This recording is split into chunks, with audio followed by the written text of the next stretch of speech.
Hello kada kayo kakabsat, short vlog for today. Maglalaba nga pala ako ngayon at araw nga ng linggo ngayon. Linggo nga kasi ang paglalaba ko para nga minsanan ng labahin. Buti na nga rin at maganda yung panahon ngayon at makakapagpatuyo pa nga ako.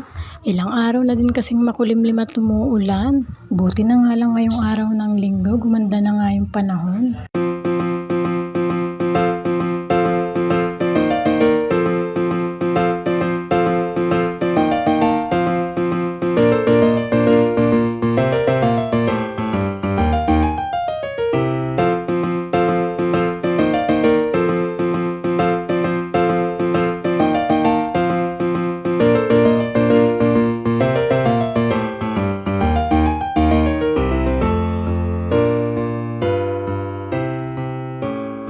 Tapos na nga akong maglaba mga kakabsat at nakapagsampay na rin ako.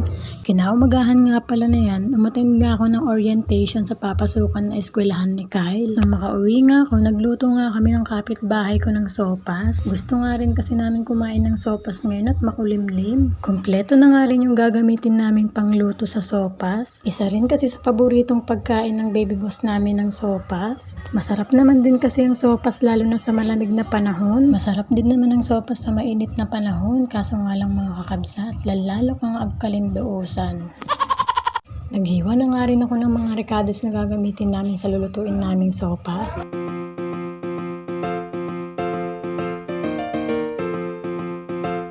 Tapos na nga pala akong maghiwa ng mga ricados. Repolyo, carrot, bawang, sibuyas lang naman ang kailangan at syempre pati yung sahog na manok. Syempre kailangan din ng Knorr chicken, magic sarap at star para sa pampalasa sa lulutuin naming sopas. Hinihintay na nga lang namin kumulo itong sopas bago nga namin lagyan ng gatas.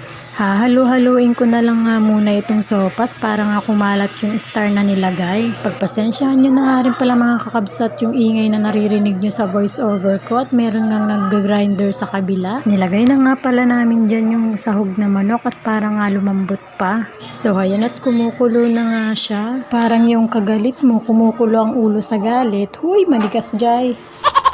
Ayan at kulong-kulo na nga itong sopas. Kailangan na nga din ilagay yung gatas at baka nga maluto pa ng sobra yung mga pasta. So ayan at binubuksan na nga yung gatas at nang mailagay na nga. Nung nilagay na nga yung gatas, sinunod nang nilagay itong repolyo at carrot.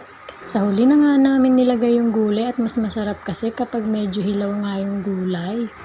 So ayan at kumukulo na nga itong sopas at ready ng kainin. So ayan at naglagay na nga ako sa mangkok at nang matikman na nga, masarap nga o hindi o palpalaran lang. Ayan nga ang final look ng sopas nga na niluto namin. Manilaw-nilaw na nga rin yung sabaw ng sopas at naramihan nga namin ng lagay ng star. Masarap naman palang niluto namin sopas kahit nga palpalaran lang.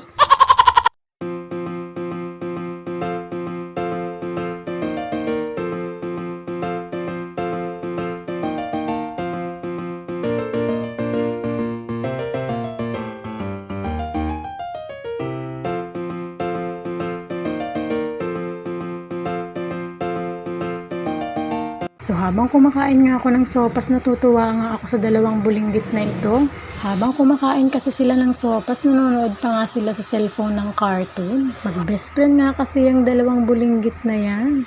So ayun lang mga kakabsat. Babush!